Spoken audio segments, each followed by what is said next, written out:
Welcome to the How to Be Awesome at Your Job podcast, the show where brilliant professionals share how to sharpen the universal skills required to flourish at work. Enjoy more career fun, wins, meaning, and money with your host, Pete Makaitis.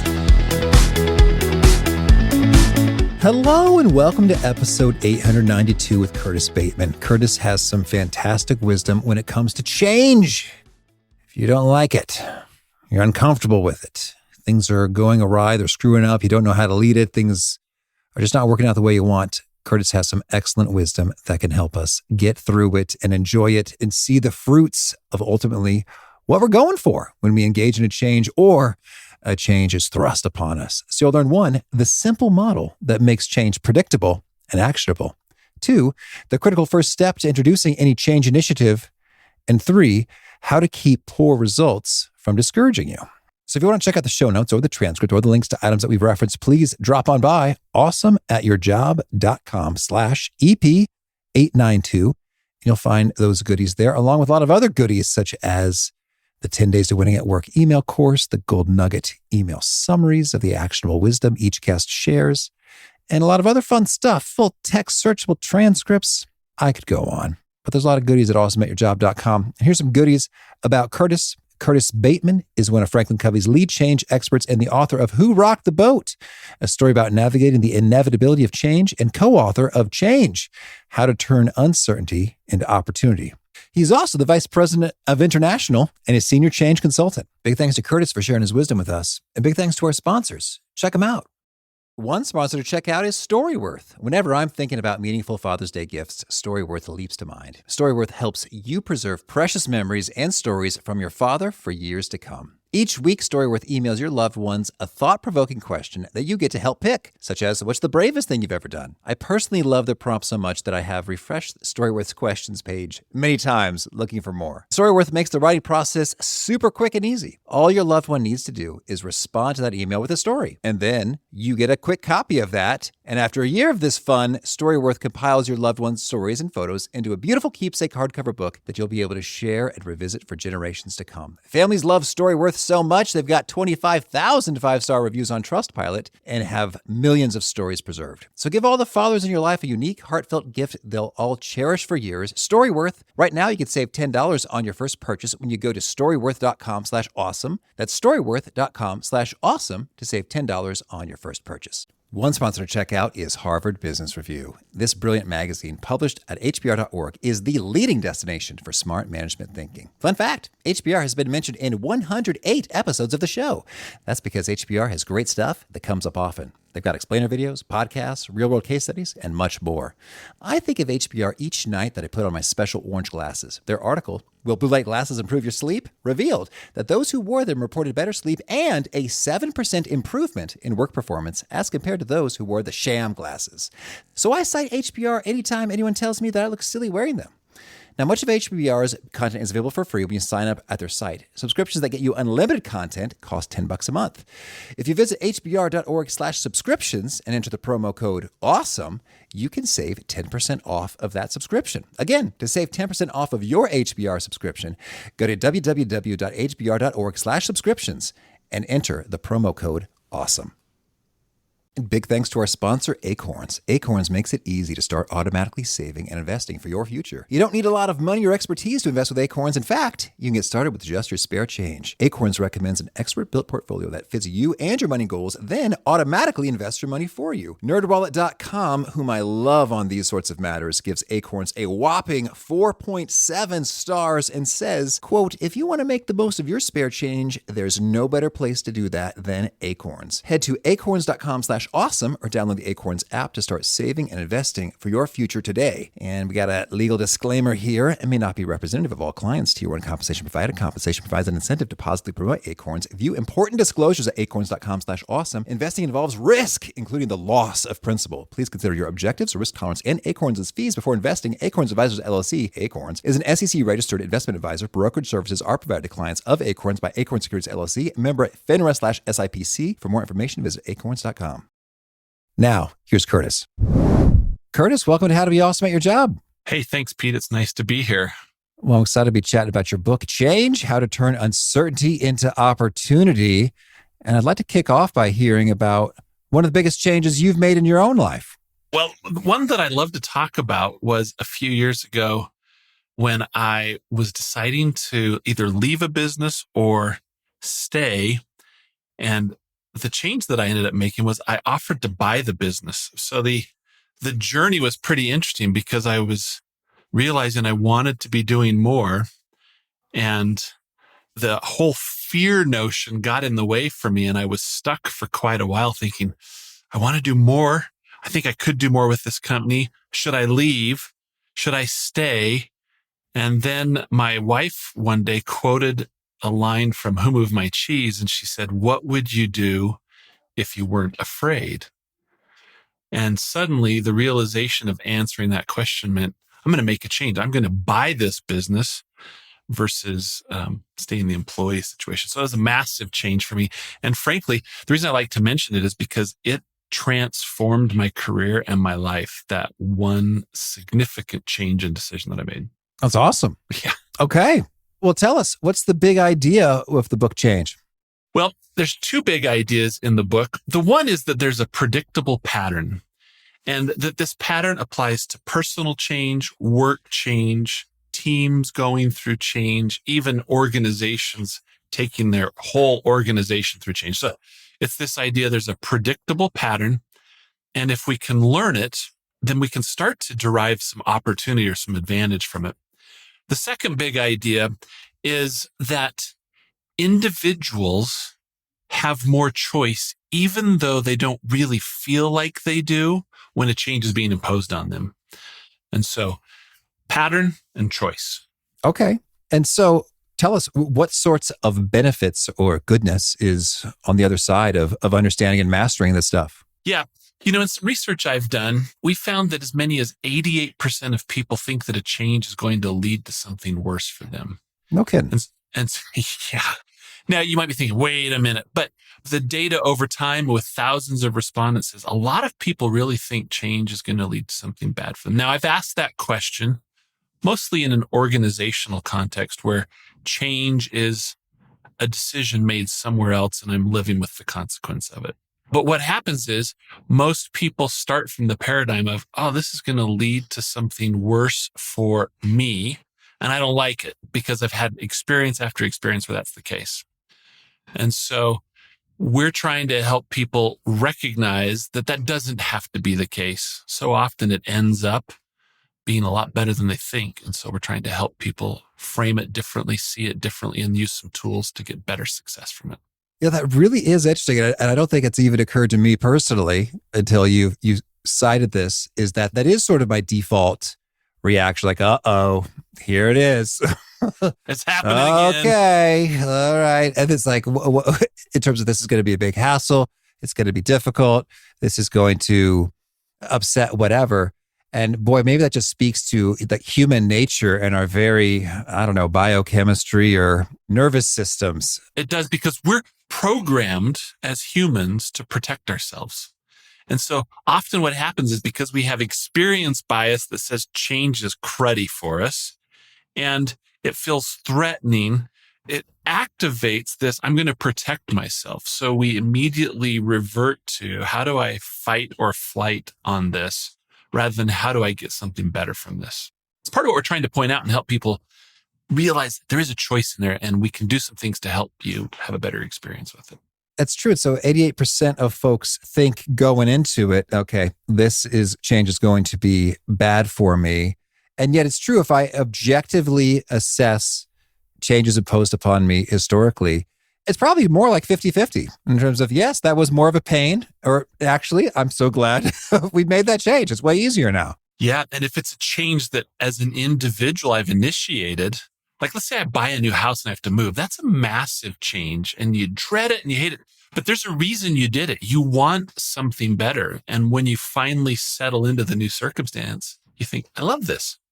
Yet you take all that stuff in the middle and you think this is going to be lousy. And it may be difficult, to your point, but maybe there's a little more joy in the journey if you realize it's going to lead to something better for you. Okay, well, tell us about the journey, the change model. Yep. So there's two variables, two axes. One is results, up and down or vertical, and horizontal is time. And we have this space where we're achieving outcomes that we're really comfortable with. We call that the zone of status quo. And then a change is introduced. Either we introduce it or it's introduced to us. And when that happens, we start to see this decrease in outcome. It might be our engagement. It might be a financial outcome. It might be a relationship outcome. But whatever it is, there's this negative impact that starts to create this downward path. And what's happening is we're looking to understand what's changing, why is it changing, and what's the real impact on me. And so we stay in that space of disruption until we really feel like we've got some answers, at which point we pass through a decision point where we choose to opt in. And then we start working on how do we make this change come to life? How do we implement it? It's called the zone of adoption. It's a messy space. That's where most changes really fall apart. They fall apart organizationally. They fall apart individually because it requires some determination, some acceptance of things didn't work right the first time. And as we move through that and we start to get back to a level of outcome that we're happy with, then there's this last zone, which often gets overlooked. And hopefully we'll get a chance to talk about that. But it's the zone of innovation where we take everything we've learned. And if we can really get curious about it, we actually can create higher, stronger, better, extended outcomes from the change that really create even more value from the change rather than just making it through the zone of adoption. And so is it fair to say that this is the pathway of all or nearly all or the vast majority of changes of all flavors? Yeah, I've been asked that question for years and years and years, and I keep looking for exceptions. Leaders often want exceptions. They want to jump to that third zone and skip the other two zones. It doesn't happen. As much as they want, try, push, cajole, encourage, whatever the right adjective is. So all change follows this pattern. All change, personal, professional, nonprofit, kids, teenagers, it goes through this pattern. And if you can learn that and appreciate it, it instantly starts to create awareness that you can do something about it. Okay, well, so just to make this all the more real, I'd love it if you could walk us through 3 examples. One would be a personal initiative. Maybe it's fitness, maybe it's a hobby or something. I'm going to get organized, something. A personal initiative, a relationship, maybe a friendship or close romantic relationship, but kind of one-on-one. And then an organizational team situation. Let's get practical. So on an individual basis, we experience this pattern with so many things that happen to us, and we give them other labels. So to your point, let's say we're going to start a fitness program.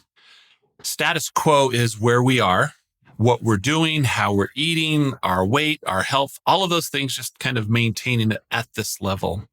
And then it comes along the New Year's resolution. I am going to eat healthier and be fit or more fit. And we start to change our behaviors.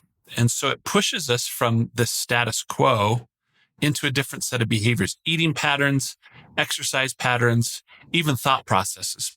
And that creates disruption. It takes us in this downward slope, which we're just trying to figure out, is it worthwhile? Now, if we start a little differently, if we start with the vision of what is it that I want as the outcome, and we stay focused on the benefits of that, it actually helps us move through this process. But if we don't, if we just say, I have to be more fit, and we don't really have a connection to the outcome that motivates us, what we find is we start to exercise a little bit, we start to eat differently, and we're attempting to move through this dip part of the curve. And this is where in the zone of adoption, it gets messy, it gets squishy because we miss exercising one day, or we go out with friends and we eat differently. And we think, oh, I've lost it, I failed. And what happens is we can get stuck in the bottom of that change process because we're not pushing through the difficult part. So if we start to move through that and we develop a new set of habits, those can take us either back to a new status quo where we're eating a little differently, exercising a little differently, or they can take us continuing up the curve to a point where we get better and better outcomes. And what happens so often with individual New Year's resolutions where we lose that momentum is that we get stuck in the bottom of the curve and we drift back to our old status quo. So the vision, the focus on the value to me is what will help you move through the dip part of that curve towards the top right at a better pace and with some success. So that's an individual example. I love that you asked about a relationship example. Take a parent and a teenager. Those relationships are interesting. And if we think there is our normal reactions to each other, for example, I have a teenage son. He loves to challenge everything. And so if I'm thinking I want to improve my relationship with him, my status quo is he challenges everything. So it's easy to say, I told you so. I'm the parent. You'll do it this way. And we maintain this status quo, which is perhaps a lower level of relationship result than we would hope for. Right? If you think about what's the result I want in this relationship with my teenager, I want to have a friendship. I want to be able to influence. I want them to trust me. But if my status quo behavior is, gosh, this kid really pushes my buttons, I'm going to tell him what to do, I'm stuck in that space between this is my result and the result I'd like is up here. I'd like this better relationship. So I say, I'm going to change, right? The person with the most responsibility in the relationship has to initiate the change. So I initiate the change and say, I'm going to behave differently.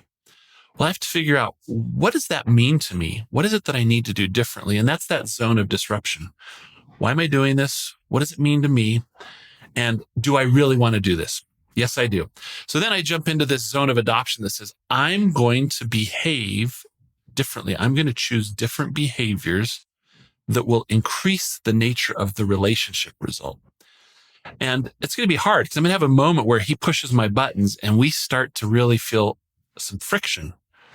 And I think, okay, what's the new behavior I want? I didn't do that right last time. How am I going to do it better? And I have to work through that. I have to have some failures. I have to recommit to the change I want. I have to recommit to the relationship I want.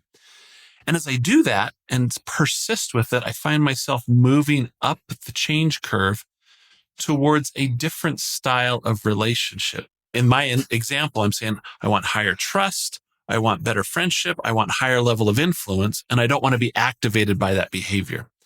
And so that's where you commit and you recommit and you start to see even better ways that you can improve your relationship. And so that change journey is real. And I love that we can see the application that the result is the nature of the relationship. It's not economic or anything else, a relationship result.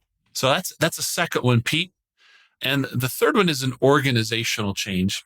Let me approach this from a different angle. And this is the angle where the change feels like it's happening to me. In the other two examples, I might have been the one driving the change. But in a professional context, I might show up to work or at a charity where I volunteer, whatever the organizational situation is. And they say, hey, this is what's happening. And I think, wait a minute. Why are you doing this to me? I like it the way it is. So they're saying something about my status quo is going to change. They introduce that change. Maybe it's an organizational restructuring. Maybe I'm reporting to a new leader. Maybe it's I'm being asked just to take on different things in my role.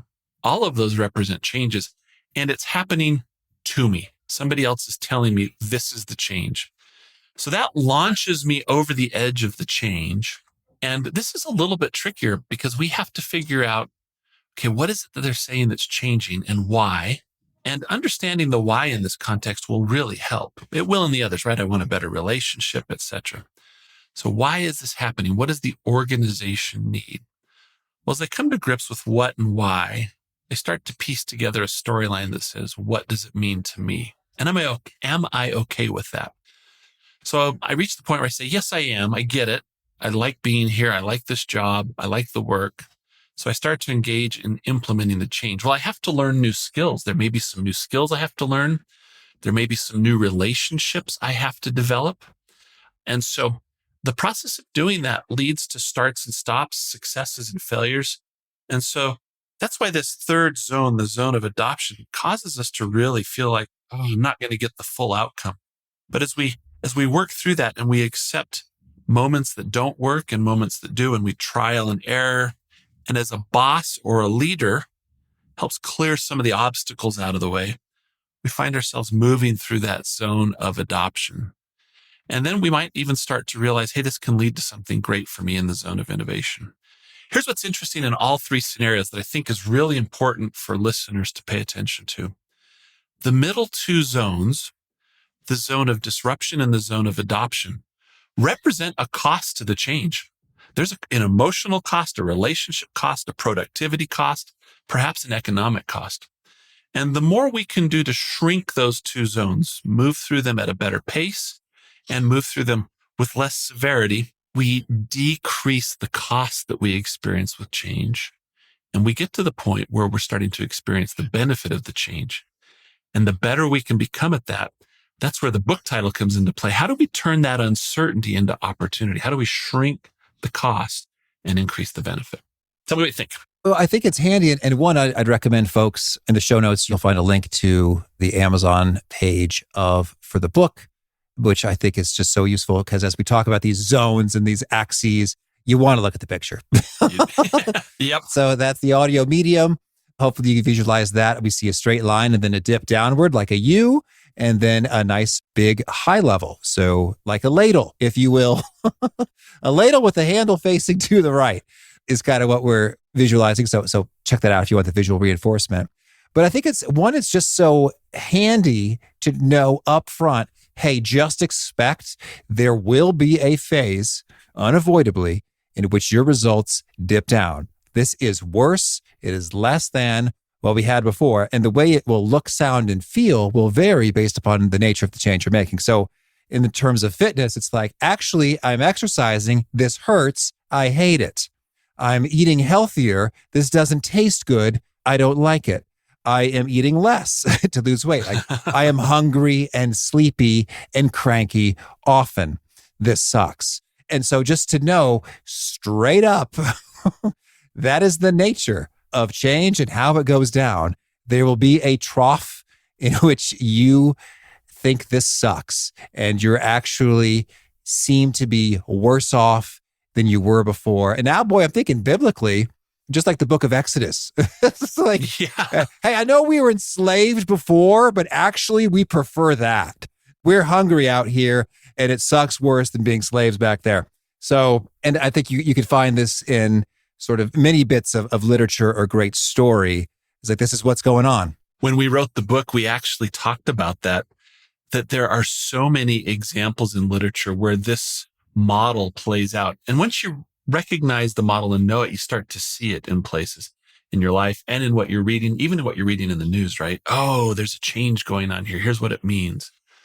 It's fascinating and hopefully really helpful to people as they learn to recognize the pattern. It does not make the change like a magic wand, but it makes it 20, 30, 50% better. And it makes you more capable of approaching it because you know what to expect. Absolutely. And in those relationship areas in which you're making a change, I mean, it will look like or sound like my body hurts, but it might sound like, why is Dad being weird? This is really kind of odd. Like, okay. And then it feels like we're more distant because he's giving me weird looks and says I should stop being weird. But what's weird is just the fact that I'm doing something different than what I have done before. By definition, weird. That's right. And I think as an observer of somebody going through change, we need to give people permission to try it because we usually change to get a better outcome, to be better, to become better, to have a better circumstance. And so one of the things we can do if we're watching change from the outside is to recognize where they are in the process and give people support to say, hey, it's going to be worth it if this is a change you want, because there is a funny space in the middle, just like you're saying, Pete, and that we have to recognize. And so then how do we make that space in the middle less brutally unpleasant? Yeah, it's a good question. And we spend a lot of time exploring this. So let me give you a few ideas here that highlight what you can do. So in each zone, we have a really clear one-word idea that we need to be looking at. In the zone of status quo, before a change starts, we should be thinking about preparing. What can we be doing to be ready for the change? And that actually helps with the middle two zones. This idea of preparing, developing our capability, whatever that might be. In the zone of disruption, what we're looking to do is clarify, because mostly what we're feeling there is uncertainty. And the more we can disambiguate, the more we can clarify what's going on and what kind of impact it's going to have. That clarity, that information starts to help us get traction and feel like we can make some decisions. So prepare, clarify. In the third zone, most of what we talk about in the book are ways that we can persist. How do we keep at it? How do we take something that didn't work and do something better with it? And there are lots of different tools that we provide to help with that. But if you're going to remember one thing, hey, I'm in this zone of disruption. I know the thing I need to do is persist. Might look different in each circumstance, but if I persist, it's going to make a difference. And then as we get into that fourth zone, there's a lot going on there, but I would say curiosity is one of the best things we can do in that last zone. So in the middle two zones, clarify and persist. And we'll provide, if you take a look on Amazon, we'll provide lots of specific tools on how you do that. But from a radio, from a podcast point of view, if we just listen and think, okay, I'm in this zone, I need to clarify. What are the questions I want to have? You're going to find it will help you a long way down the path. Could you give us some examples of tools or key clarifying questions that make a world of difference there? Yeah. I've mentioned a few in one of the zones, so I'll just restate those, and then I'll mention a tool that can help in the zone of adoption. So in the zone of disruption, this is largely a personal space, even in organizational change. So we're trying to clarify what's changing, and we're actually looking to understand what are we moving from. So this is a tool just to list what are we moving from, behaviors, actions, and results. And what new behaviors, actions, and results are we moving to? And if we can clarify that with our leader, with our peers, our colleagues, or in an individual circumstance, like my teenage son, what is it that I want to change, from? What are my old behaviors when I interact with him and to? So from and to statements is a great tool there. And the other thing that I should mention in that zone, I can't say it enough, is we need to really be clear what we believe is happening for me. What's the impact on me? So we're clear about that. In the zone of adoption, what often ends up happening is we discover there's this list of 30 new things we think we need to do to make the change work. And as a result, two things are happening. One, we're feeling overwhelmed. And two, we're struggling to know what to do with all the ideas. So there's two sorting tools that I'll tell you about. Easily just write these down on a piece of paper. They're really easy. The first sorting tool is, what's my stop doing list? There's all these new things I want to try with the change. What should I stop doing so I create space to work on it? And that's really difficult, particularly in an organizational change, because we have this accumulated list of stuff we just believe we need to do.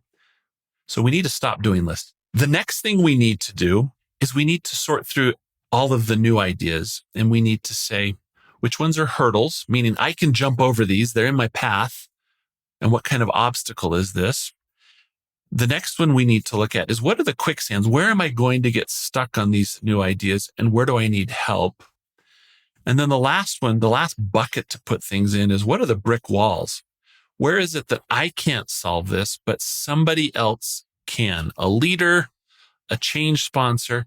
And so as we look to sort, what can we stop doing? And then we look to sort through obstacles and opportunities into hurdles, quicksand, and brick walls. It lets us know, here are the ones I can focus on. I am in complete control of these. Mm-hmm. And here are the ones where I need other people to help. Okay. So that's great clarification. And then for persisting, any pro tips there? On the persist part, in an organizational context, if I'm an employee and I've got a leader, one of the things I need from my leader is for them to stay engaged in the change. Why do I say that? A lot of leaders think that once they announce the change, people will just go make it happen. So I need to ask a leader to stay engaged. If I am a leader, I need to stay engaged so that I can help clear the path and I can help acknowledge successes. That's one of the things. The other thing that I need is the leader, like I said, to clear the path, to understand where they can take obstacles out of the way. And if I'm an individual contributor and I'm thinking, wow, I'm really stuck here, what's happening is I'm giving you a language that doesn't threaten anybody. Hey, team or leader, we're stuck in the zone of adoption. We're working hard, putting a lot of energy into it. But this seems like an obstacle that we don't know how to get out of our way. Who can we go to? Or boss person, can you get this out of the way? And so the language pattern I'm giving is a non-threatening way to talk about it. It's one way to persist. A leader clearing the path is another way to persist.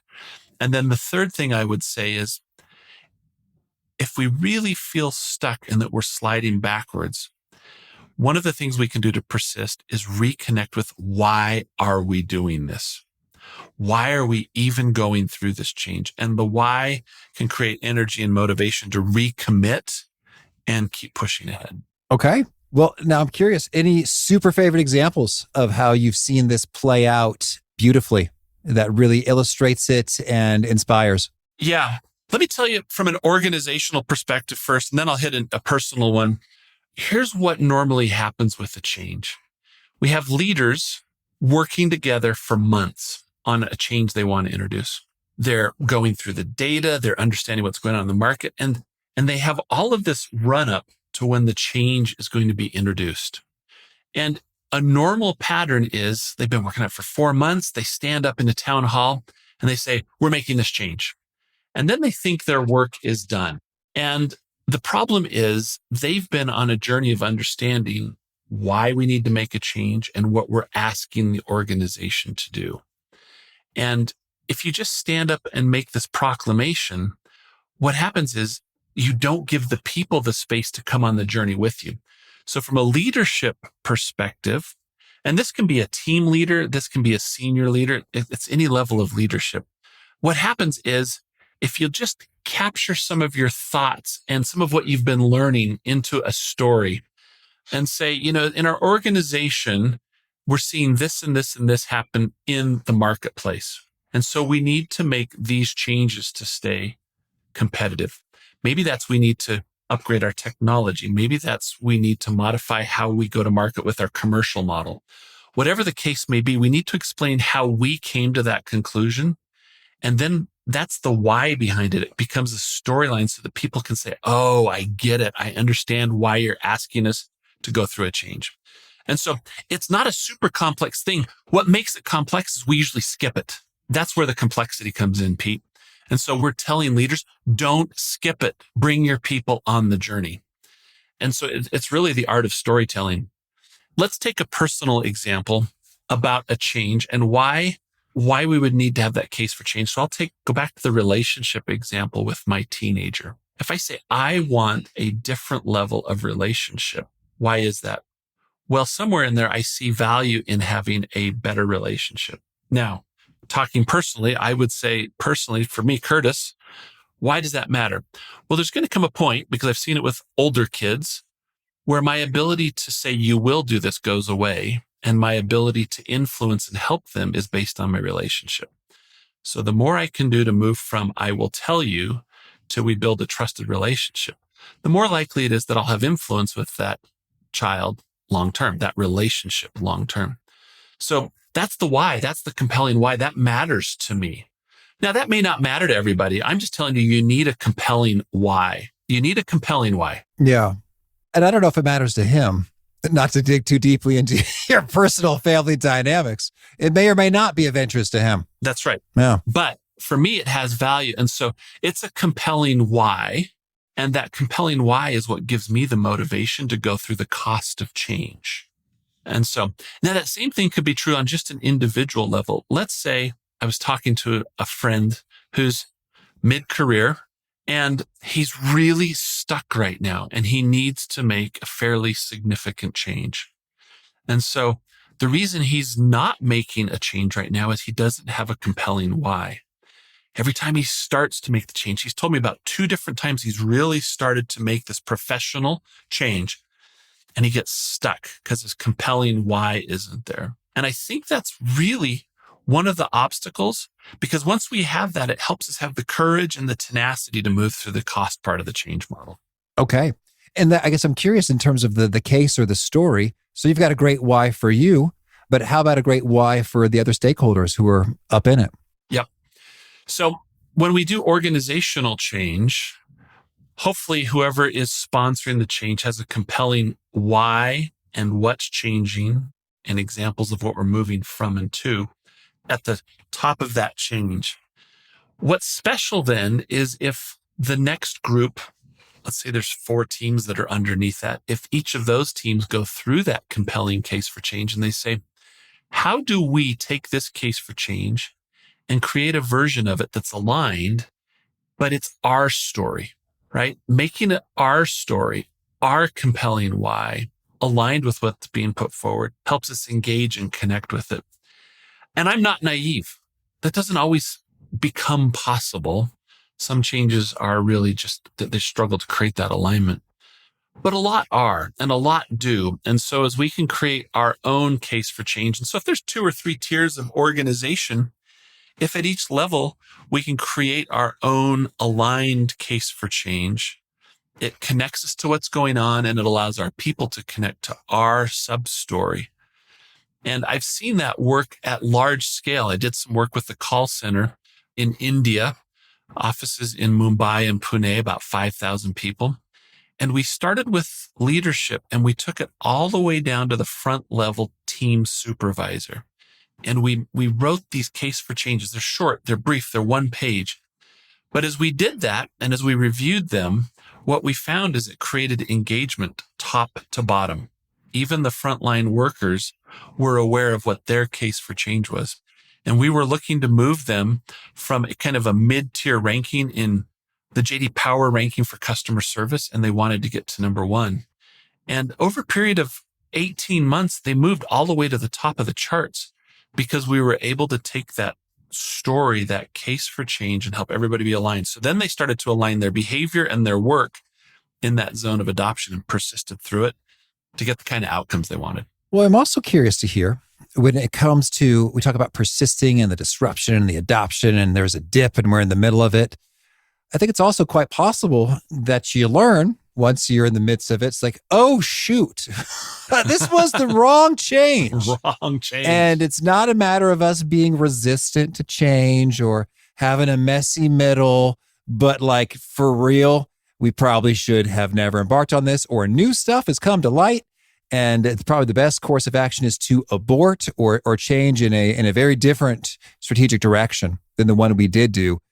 How do you distinguish that in terms of noting, oh, no, seriously, that was the wrong change and we need to switch it up, versus, hey, we are just in the midst of disruption and that's how it goes? Yep. What a great question. The model supports that. Now, there has to be some courage as a leader or an individual to say, oh, this isn't it. How do you know? So if you're looking at the cost in the dip part of the model, if you start to realize that no matter what you do, you're not going to be able to offset the cost of that change.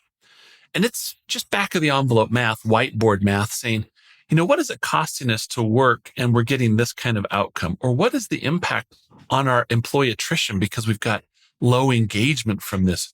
You just have to look and ask a couple of questions like that. And you think, oh, I can start to just do some back of the envelope math and realize, I don't think we're ever going to create an outcome that offsets that. And that's where having the framework says, okay, that means we're stuck with the lower outcome. That's not okay. What do? Do we go back to where we were? Or do we just initiate a modified version of the change based on what we've learned? And once you know the framework and can realize where you are and analyze what the cost impact or the implication is of the dip, you can make those choices. The other thing you can do is, knowing the model, I really encourage people to think through while they're in the zone of status quo and they're considering a change. What is the cost here? How significant is it? Is that cost worth it for the outcome we think we'll get? And I think if there's more intentionality before we initiate changes, you can head off some of those mistakes. You can get to them before you ever get to the scenario you described. If you do get to that scenario, use the model, the framework to analyze cost and make a different decision. Okay. And any quick do's and don'ts associated with conversations and word choice when announcing and sharing a change with folks? Yeah. So often what we find when we're announcing a change is we initiate a monologue. I'll do all the talking. I'll tell you what to do. And if the change gets announced and that's the end of it and it's all monologue, you have set yourself up for failure. You have to create a mechanism or a forum for dialogue, because it's very unlikely that I will understand all the consequences of a change for an entire team or organization. So you need to give people a place to have that heard. So the second key to that, which is a tool, leaders don't like that. Sometimes they get a little nervous because they think, well, what if I don't have the answers? I usually encourage people to make a list of all the questions I don't have answers to, so that you just acknowledge it up front and work together on it rather than avoid the dialogue. And when that's the case, it makes it a lot easier to engage in a dialogue. So that's a massive don't do this. Don't just monologue. The second thing I would say is a big no-no. We talk about common reactions to change in the book. There's a parable, and we talk about some common reactions. Sometimes people use those common reactions as a label of you're this kind of person. And labeling is not the intent of those reactions. Those reactions are to say, these commonly appear. They're not right or wrong. Recognize it in yourself and in a colleague. And then if it's not the best reaction, use the non-threatening language to talk about what is the right reaction and how do we help people get to that space. So don't label people so they're stuck there. It takes away their permission or ability to go through the change. And make sure you engage in a dialogue so people have input. All right. Well, Curtis, any final thoughts before we hear about some of your favorite things? Final thoughts are, it's a really easy to understand model.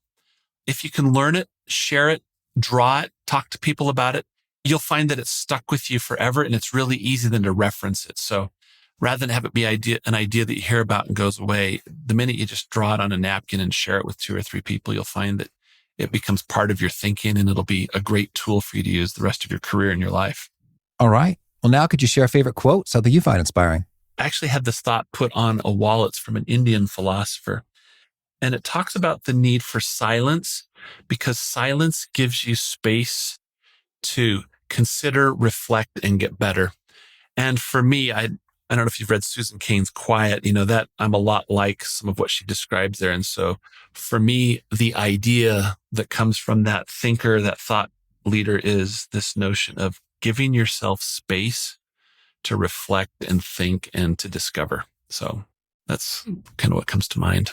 All right. And can you share a favorite study or experiment or bit of research? Yeah. I just recently read Dan Pink's book, When. And it's a research-based book. And what I love about it is he's explored what's going on with startings, middles, and endings and our energy. And I love all of the research that's gone in there to understand how to be and put forward your best self, your best effort, your best energy. So I use that a lot when I'm coaching people or working with employees, is energy management and timing management. So that's area of research that I've been thinking a lot about lately is Dan Pink's When. All right.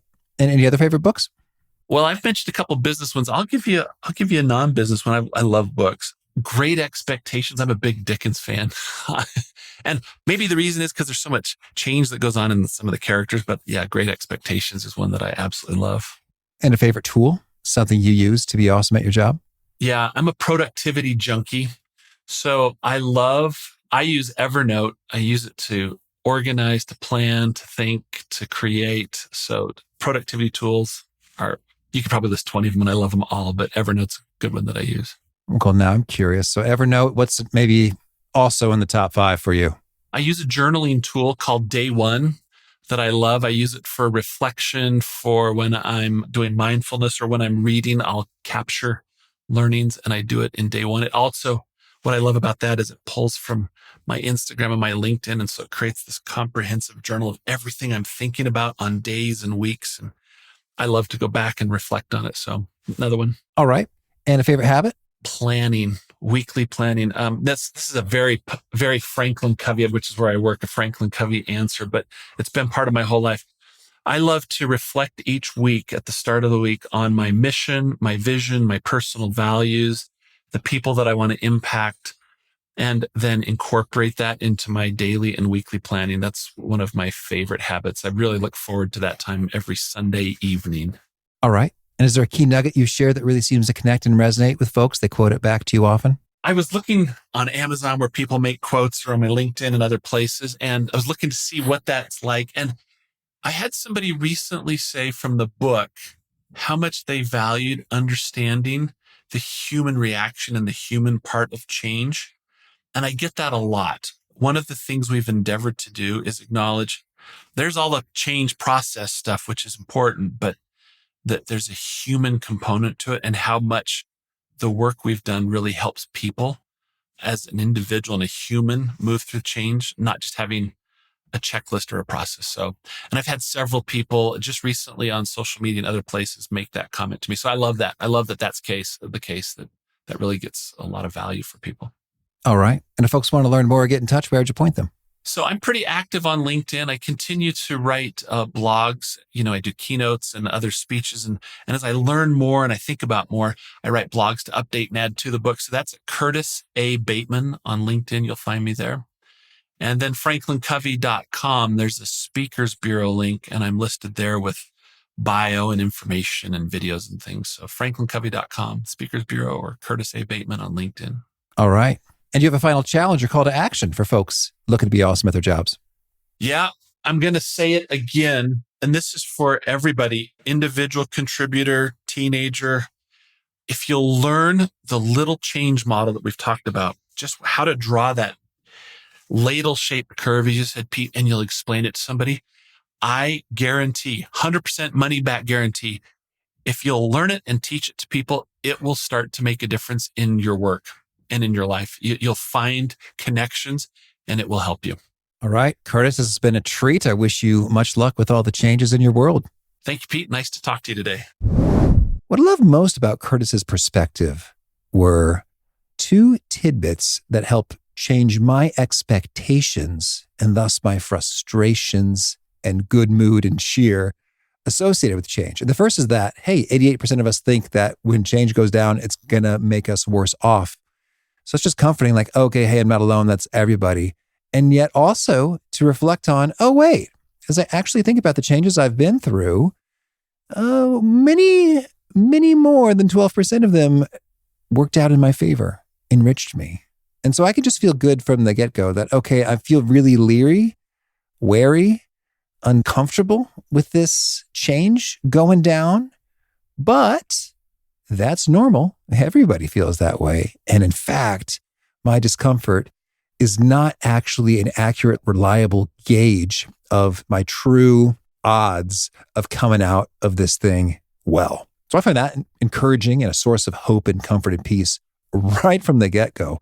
And then when you enter that second zone, the zone of disruption, and the change is introduced and things aren't going so well, and the results aren't pleasant, it's actually worse than it was before, and you're grumbling and you're sore, or the relationship feels uncomfortable, like whatever's going down, to understand, I'm in the zone of disruption, and this is to be expected. This does not necessarily mean this was a horrible, terrible idea that we should never have embarked upon, but rather, this is normal for all change. And once I get more comfortable with the new vibe, the new workout, the new software system, whatever it is, there's a strong chance that we're going to see results even better than what we had before. And so I'm going to stay the course, keep my eyes open, and understand, this is normal and to be expected. We were in the zone of disruption, and keep on rocking. Great stuff from Curtis. Again, the show notes, the transcript, and the links to items that we've referenced are found at awesomeatyourjob.com/EP892. Hope to catch you next time. And peace. Thanks for listening. To get the most out of the show, we recommend two key things. First, check out the extra resources at awesomeatyourjob.com. You can find this episode's transcript and links, as well as the perfect episode for your situation. You can search the full-text transcripts of hundreds of episodes or explore episodes tagged by topic and competency covered. Second, subscribe to the podcast and get future episodes automatically. You can subscribe by telling Siri and several other smartphones and speakers, subscribe to the How to Be Awesome at Your Job podcast, or by tapping subscribe in your podcast player of choice. If you'd like some extra help figuring out podcasts and how subscriptions work, visit awesomeatyourjob.com/subscribe for guidance. Hope to catch you on the next episode of How to Be Awesome at Your Job.